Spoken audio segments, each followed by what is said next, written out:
নমস্কার বন্ধুরা, আমি আত্রি। আজকে আমরা দেখব যে নার্সারির বাচ্চাদেরকে আমরা একটা একটা করে অ্যালফাবেট নিয়ে যদি কাজ করি, একটা একটা লেটার, তাহলে কীরকম হবে। মানে ধরুন আমরা একটা একটা সপ্তাহ ধরে যে কোনো একটা লেটারের ওপরে ওদের নানা রকম ওয়ার্কশিটের মাধ্যমে সেই লেটারটাকে নিয়ে কিছুটা খেলার ছলেই পড়াগুলো করাবো। ধরুন আমরা যদি এই সপ্তাহে কাজ করছি লেটার বি নিয়ে, ঠিক আছে। তো লেটার বি নিয়ে যখন আমি কাজ করছি তখন আমরা পরপর বি এর ওপরে মানে আমরা ধরে নিচ্ছি যে আমাদের বাচ্চা এবিসিডি পুরোটা শিখে গেছে, আইডেন্টিফাই করতে পারে। তো যাতে ভালো করে সেটা পারে তার জন্য আমরা শুধু বি এর ওপরে আজকে কাজ করব। তো প্রথমে আছে লেটার, মানে সার্কেল লেটার বি। তো লেটার বি এখানে বড় করে হচ্ছে আমরা বিটাকে এঁকে দিয়েছি, ওরা বি চেনে।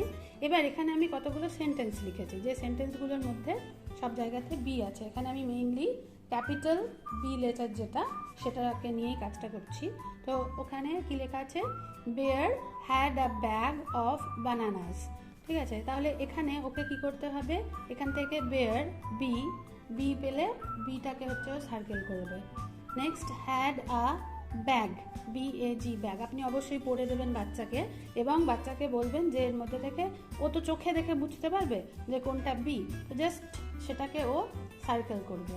ঠিক আছে, সেরকম আর একটা সেন্টেন্স আছে, a bat on the bamboo saw the bananas. তো এখানে ব্যাট, ব্যাম্বুর বি, স দ্য বানানাসের বি, এরকম। The bear ate bananas and his belly became full. তো এখানেও বি, বেয়ারের bananas B, his belly B, became B, এরকম করে করে the bear saw the bat on the bamboo, bat bamboo. তো বাচ্চা জাস্ট কী করবে, এখানে আপনি বাচ্চাকে একটা স্কেচ পেন দিতে পারেন, কারণ যত কালারফুল হবে ব্যাপারটা তত ওদের ভালো লাগবে। স্কেচ পেন দিয়ে জাস্ট সার্কেল করো, ঠিক আছে। তো এইভাবে বাচ্চাকে এটা করতে দেবেন। নেক্সট আসছে আর একটা, এখানে যাই হোক একটা এঁকে দেবেন। আমি একটা মেয়ে টাইপের এঁকেছি যার নাম হচ্ছে বিনি। আমি বাচ্চাকে যখন এইটা দিচ্ছি, এই চার্টটা দেওয়ার সময় ওকে বলছি help Binny to find B for biscuits, B বা বিস্কিটস। তো ও এখন এখানে বিকে খুঁজবে। সেম একই ব্যাপার, এখানে ও যখন খুঁজবে যেখানে যেখানে বি পাবে, ধরুন এই লাইনে কোনো বি নেই, পরের লাইনে এখানে বি ফাউন্ড মানে পেয়ে গেল, তো এখানে একে আন্ডারলাইন করুক বা সার্কেল করুক। তো এরকমভাবে যতগুলো ও বি পাবে ততগুলো বি ও ওখানটাতে সার্কেল করবে বা আন্ডারলাইন করবে। তো এইভাবে কি হবে যে বারবার করে দেখতে দেখতে দেখতে দেখতে বির সম্পর্কে ওর একটা কনসেপ্ট ক্লিয়ার হয়ে যাবে। নেক্সট আসছে circle the objects which starts with B. এখানে আমি কতগুলো অবজেক্টস এঁকে দিয়েছি। বাচ্চা বুঝতে না পারলে আপনার আঁকা, যেমন আমার আঁকাটাও বোঝা যাচ্ছে না, এখানে তো একটা কলা, নিজেই বুঝতে পারবো না না বলে দিলে। তো এরকম টাইপের যদি থাকে তাহলে বাচ্চাকে বলে দেবেন যে এটা একটা ব্যাট, বল, বানানা, পেন্সিল আর শার্পনার। তো এরকম কতগুলো ছবি আছে।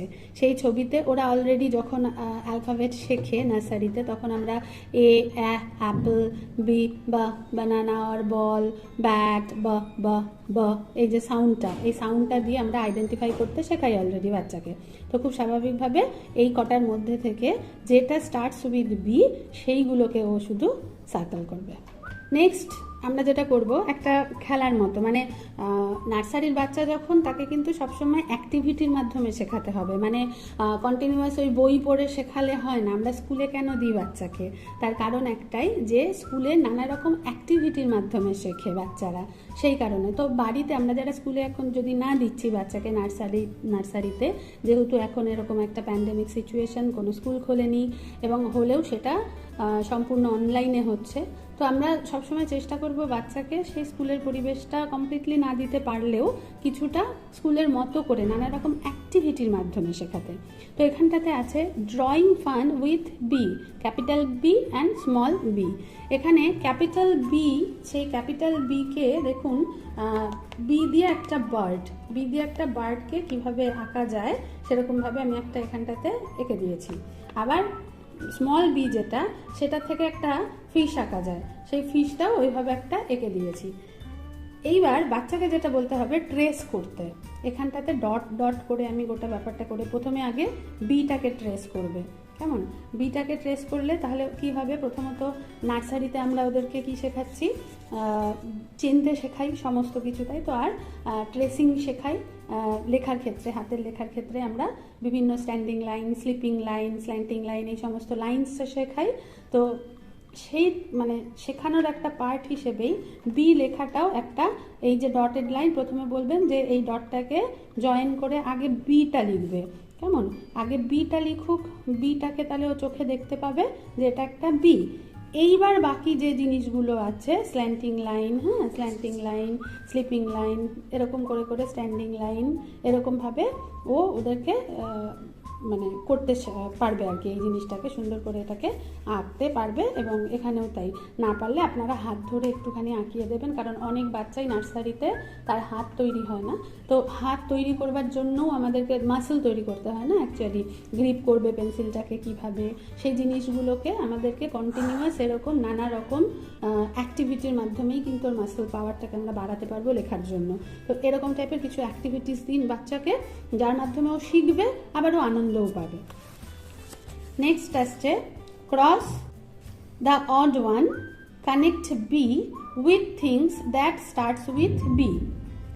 ক্রস দ্য অড ওয়ান, প্রথমত এখানটাতে হচ্ছে কতগুলো ছবি আছে, এই ছবিগুলোর মধ্যে বি দিয়ে স্টার্ট হয় যেগুলো, ব বল, বল, ফা ফ্রগ, হচ্ছে কি হচ্ছে না, তাহলে এটা হবে না।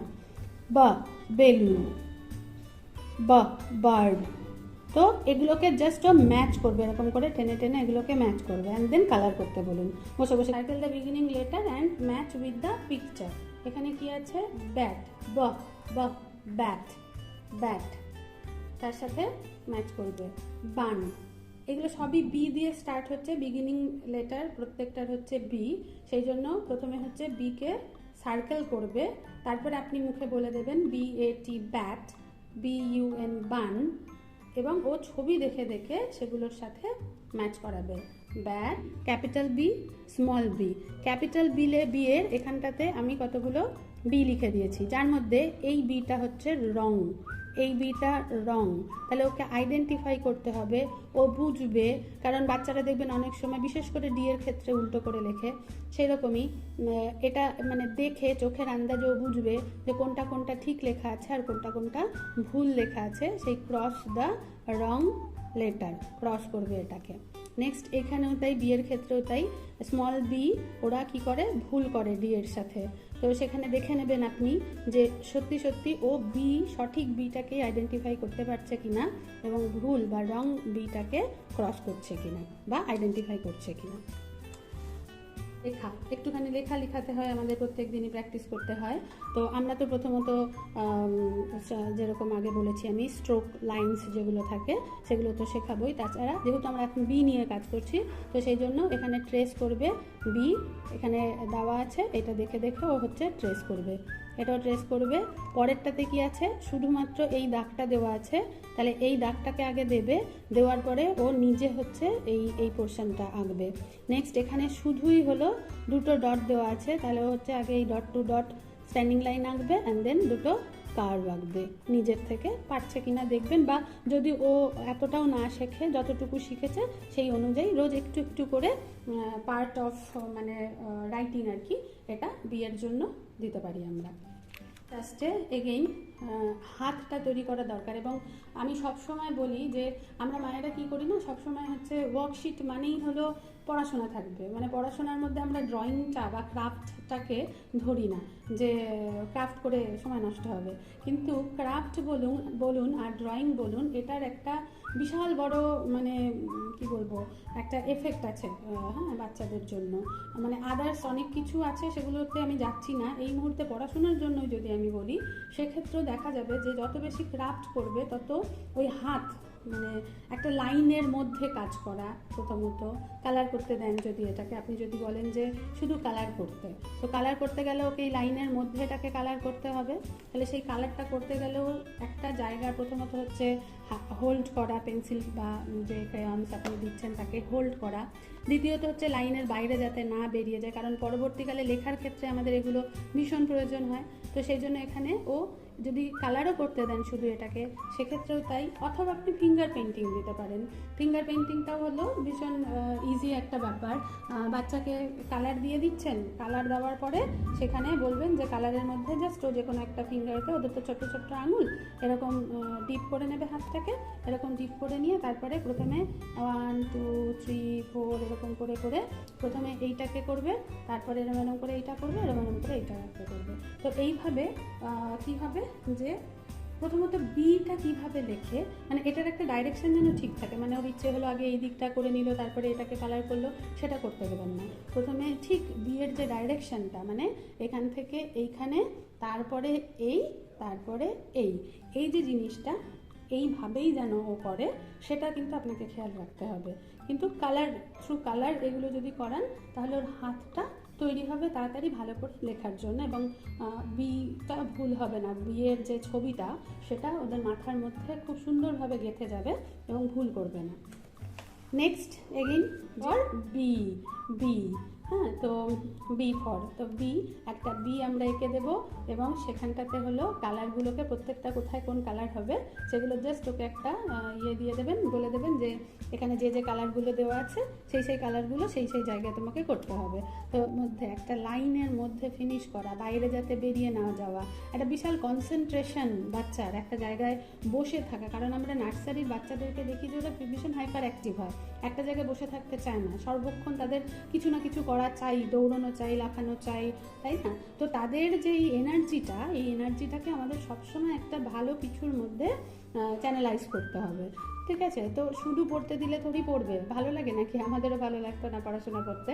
তো ঠিক একইভাবে টানা যদি এরকম আমরা ওয়ার্কশিট ওদেরকে দিতে থাকি, পড়াতে থাকি, সেটাও যেমন ভালো লাগবে না। তাই তার মাঝে মাঝে আমাদেরকে এরকম এরকম কয়েকটা জিনিস এঁকে দিতে হবে করতে। এবং আরেকটা জিনিস আমি অবশ্যই এখানটাতে আপনাদেরকে উল্লেখ করব, যে যখনই আপনারা এরকম কিছু এঁকে দেবেন বা কিছুও করতে দেবেন, সেখানে না একটা ছোট্ট ছোট্ট গল্প বলুন। বাচ্চাকে বসিয়ে রাখার জন্য একটা ইন্টারেস্ট গ্রো করতে হবে না, মানে পরপর আচ্ছা ঠিক আছে তোমার এটা লেখা হয়ে গেছে, তারপরে এইটা লেখো, এটা হয়ে গেছে ওইটা লেখো, এরকম যদি পরপর বলতে থাকেন ভীষণ বোরিং হয় ওদের কাছে। দুটো লেখার পরে বলবে আমি আর পড়বো না। তো প্রত্যেকটা বিষয়ের সাথে আপনাকে কিছু গল্প জুড়ে জুড়ে ওকে পড়াতে হবে। যেমন ধরুন এই বিটা, একে যখন বি ফর বি, ব ব বি এটা বললেন, বলার পাশে পাশে এই যে মৌমাছিটা, একে তুমি কালার করো, কালার করবার পর মৌমাছিরা কোথায় থাকে? একটা বি হাইভসে থাকে, ওদের বাড়িটাকে বলা হয় বি হাইভস। সেখানে ওরা কী করে? সকালবেলায় ওদের সাথে গল্প করুন যে সকালবেলায় যখন তুমি ঘুম থেকে ওঠো, তখন দেখো না ফুলের গাছে চারপাশে গাছে গাছে সব মৌমাছিরা ঘুরে বেড়ায়। কেন? সকালবেলায় উঠে ওরা খাবার খোঁজে, ওরা ফুলের থেকে মধু নেয়, মধুটা নিয়ে বিহাইভসে রাখে, সেখান থেকে আবার আমরা হানি পাই, শীতকাল আসলে আমরা হানি খাই। এরকমভাবে রিলেট করে করে কিছু গল্প বলতে বলতেই কাজগুলো করান। নয়তো আপনি এটা করো বলে উঠে চলে গেলেন রান্নাঘরে, তো ওটা করবে না, সেটা কখনোই পসিবল না কোনো বাচ্চার পক্ষেই। তো এটা গেল একটা। দ্বিতীয়ত এখানে যেমন ধরুন, এখানে যেমন আমি লিখেছি help Binny to find B for biscuits. এখানে যখন আমি এইটা দেবো করতে বাচ্চাকে, তখন আমাকে একটা ছোট্ট করে গল্প বলে দিতে হবে কি এর নাম, একটা বাচ্চা মেয়ে, ওর নাম বিনি, ও বিস্কিটস খেতে খুব ভালোবাসে, বলে ওকে জিজ্ঞেস করুন তুমি কি কি বিস্কুট খেতে ভালোবাসো, ওরিও বিস্কুট, তারপরে আরও যত নাম ঠাম আছে যে বিস্কিটসগুলো বাচ্চারা ভালোবাসে, সেই টাইপের বিস্কিটসগুলোর নাম বলুন, এবং বলে ওকে এটা করতে বলুন যে এবার তাহলে তুমি ধরুন ওর ভালো লাগার মধ্যে 3টে কি 4টে বিস্কিটসের নাম আছে, ঠিক আছে? তো একটা বিস্কিট পেলো, তার মধ্যে ও তুমি ওরিও পেয়ে গেছো, এবার এইটা করো, ও তুমি পার্লেজি পেয়ে গেছো, এবার ও খুঁজে এইটা পেলো যখন, ও তুমি মারি বিস্কিটস পেয়ে গেছো। এরকম করে করে ওকে বলতে থাকুন, ঠিক আছে? তো কি হবে, মানে বাচ্চাকে পড়ানোর সময় অবশ্যই পড়ানোটাকে একটা মানে কি বলবো, হৃদয়গ্রাহী করা, মনোগ্রাহী করা যাকে বলে, সেভাবে করবার চেষ্টা করবেন। এইখানেও দেখুন, এখানে আমরা দুটো মানে জিনিস এঁকেছি, একটা হচ্ছে বার্ড এঁকেছি, আর একটা আমরা ফিশ এঁকেছি, তাই তো? তো আমি বাচ্চাকে যখন এটা করতে বলবো, কেনই বা করবে, এই ডটেড লাইন জুড়তে একদম ভালোবাসে না ওরা। তো আমরা তখন ওখানেও একটা গল্প বলতে পারি কি যে এখানে প্রথমে এই বার্ডটাকে চলো আমরা ফটাফট বানাই, তারপর প্রয়োজন ওকে কালারও করতে বলতে পারেন। এবার ওকে বলবেন যে এটা ধরে নিচ্ছে যে মানে ঠোঁটটা এরকম অনেকটা কিংফিশারের মতন, মানে মাছরাঙা পাখি, তো এই পাখিটা মাছ খায়, ফিশকে খায়। তো এ দেখো ফিশটা পালিয়ে যাচ্ছে ওখানে, তাড়াতাড়ি একে এঁকে ফেলো। যেই এটা তৈরি হয়ে যাবে, এই বার্ডটা আমরা এঁকে ফেলবো, বার্ড তৈরি হয়ে যাবে, তখনই বার্ডটা গিয়ে এই ফিশটা কাপাত করে খেয়ে ফেলবে। তো এইভাবে গল্প বলুন, কেমন? আচ্ছা, এখানেও দেখুন, এখানেও হচ্ছে আমরা যখন বাচ্চাকে এটা করতে দিচ্ছি, সেখানেও আমরা একটা গল্প বলতে পারি কি যে এইটা হচ্ছে, এই যে বি, এটা একটা বড় একটা কেভের মধ্যে আছে, কেমন? আর এখান থেকে ও স্পাইডারের মতন এরকম করে জাল ফেলে ফেলে সব বি ফর দিয়ে যত জিনিস আছে তাদেরকে কপ কপ করে ধরে খেয়ে নেয়, কেমন? আপনি এটাকে বি ফর বেয়ার বলতে পারেন, কি যে বেয়ারটা এখান থেকে একটা ইয়েতে বসে থাকে, ওর কেভে বা ডেনে বসে থাকে, সেইখানে বসে বসে ও সবাইকে এখান থেকে ধরে ধরে খায়। তো এখান থেকে বি ফর বল, ওই বলটাকে ধরে নিয়ে এসছে, এটা দিয়ে ও খেলা করবে। বি ফর বেলুন, ও বেলুন নিয়ে খেলতে খুব ভালোবাসে, সেই জন্য বেলুন ধরে নেবে। আর ওর খুব খিদে পেয়েছে, ও একটা বার্ডকে ধরে খেয়ে নেবে। বা আপনি সেটা যদি না বলতে চান, বলতে পারেন যে একটা বার্ড, ওর একটা খুব পুষতে ইচ্ছে করছে, কাকে পুষবো? একটা বার্ডকে পুষবে বলে এই ধরে। কিন্তু ফ্রগকে ধরতে পারে না ও, কারণ ও তো এফ ফর ফ্রগ ওর সাথে ম্যাচ করে না, সেই জন্য ফ্রগটা পালিয়ে যায়, ওকে ধরতে পারে না। প্লাস এগুলোকে কালার করতে বলুন, বা আপনি এটা দেওয়ার আগেই বলুন আগে কালার করো, তারপরে এই গল্পটা বলে আপনি এখানে বি ফর, এখানে একটা ছোট্ট বেয়ারও এঁকে দিতে পারেন। তো একটা ওয়ার্কশিটকেই আপনি মানে এখানে বি এর জায়গায় এরপরে সি দিয়ে কাজ করবেন, একই জিনিস, একই ব্যাপার থাকবে। তারপরে ডি, ই, এফ প্রত্যেক সপ্তাহে একটা একটা করে করান। বা যদি আপনি দেখছেন যে আপনার বাচ্চা খুব ফাস্ট লার্নার, মানে তাড়াতাড়ি শিখে যায়, তাহলে আপনি আপনার বাচ্চাকে আর একটু মানে বেশি বেশি করেও দিতে পারেন। বা 3 দিনে একটা বিয়ের ওপরে শেষ হয়ে গেল, চতুর্থ দিনে আপনি সি ধরে নিতে পারেন। হ্যাঁ, এটা ডিপেন্ড করছে কার বাচ্চা কতটা কোনটা পারছে তার উপরে। এখানে যেগুলো দিয়েছি সবগুলো যে ওদের পারতে হবে তার কিন্তু কোনো মানে নেই, কেমন? তো এটা একটা ধাঁচের মতো যে এই জিনিসগুলো আমরা করাতে পারি, এবার এই জিনিসগুলোকে আপনি চেঞ্জ করে দিতে পারেন আপনার সুবিধা অনুযায়ী, কেমন? তো এক এক দিন এক এক রকম করে যদি আমরা প্রেজেন্ট করি বাচ্চাদের সামনে, এবং সব থেকে বড় কথা, এই বয়সের বাচ্চাদেরকে অনেক ধৈর্য নিয়ে পড়াতে হয় এবং সামনে বসে থাকতে হয়। কখনোই তাদেরকে ওয়ার্কশিট দিয়ে দিলাম চলে গেলাম হয়। আর একটু মানে যখন দেখবেন যে শিখে গেছে, ওয়ার্কশিট করতে খুব ভালোবাসছে, যেমন আমার ছেলে জুলো, ওকে আপনারা দেখেছেন আমার আদার্স অনেক ভিডিওতে, ও ওয়ার্কশিট করতে ভীষণ ভালোবাসে। তো এক এক সময় এরকম হয় যে যেগুলো পারবেও আমি জানি একা একা, সেগুলো যদি আমি দিয়ে ওকে বলে দিই যে আমি একটা কাজ করতে যাচ্ছি, দেখি কার আগে হয়, তোমার আগে হয় না আমার আগে হয়, বলে আমি হয়তো রান্নাঘরে চলে গেছি কিছু কাজ করতে, আর ওর হয়ে গেলে ওকে বলি একটা মানে ঠাক ঠাক করে একটা আওয়াজ করবে, তাহলে যার আগে হবে সে একটা টিং টিং করে আওয়াজ করবে, কোথাও একটা আওয়াজ করবে, পেন দিয়ে হোক, এরম করে যাই হোক করে সে একটা আওয়াজ করবে, আমি খুন্তি দিয়ে আওয়াজ করবো, পেন দিয়ে আওয়াজ করবে, তাহলে বুঝে যাবো কে ফার্স্ট হয়েছে, কেমন? তো এরকম টাইপের করে আমরা খেলার মাধ্যমে অনেক সময় পড়াশোনা ওকে দিয়ে করিয়ে নিই আর কি। তো সেটা অনেক পরের কথা, যখন আপনার বাচ্চা ওয়ার্কশিটে অভ্যস্ত হয়ে যাবে তখন অবশ্যই এরকম টাইপের করবেন। আর মোটামুটি এই আর কি নার্সারির বাচ্চাদের জন্য আমার এই ভিডিওটা আজকে। আমার চ্যানেলে আদার্স এলকেজির জন্য অনেক ভিডিওজ আছে, হাতের লেখার ওপরে অনেক ভিডিওজ আছে, আশা করবো আপনারা সব দেখবেন এবং অবশ্যই আমাকে একটু কমেন্ট করে জানাবেন যে আপনারা কোন বিষয়ের উপরে ভিডিওস দেখতে চান। হ্যাঁ, আমি সেই বিষয়টার ওপর বানাবো, কারণ আমি তো বুঝতে পারি না, আমি আমার যেগুলো মনে হয় আমার ছেলেকে করাতে করাতে যে এই জিনিসগুলো আপনাদের জানালে আপনাদের সুবিধা হবে, সেই অনুযায়ী আমি ভিডিওস বানাই। কিন্তু যদি আপনারা এর বাইরেও কিছু আর কি জানতে চান, তাহলে অবশ্যই আমাকে কমেন্ট বক্সে কমেন্ট করে জানাবেন, আমার খুব ভালো লাগবে। ভালো থাকবেন।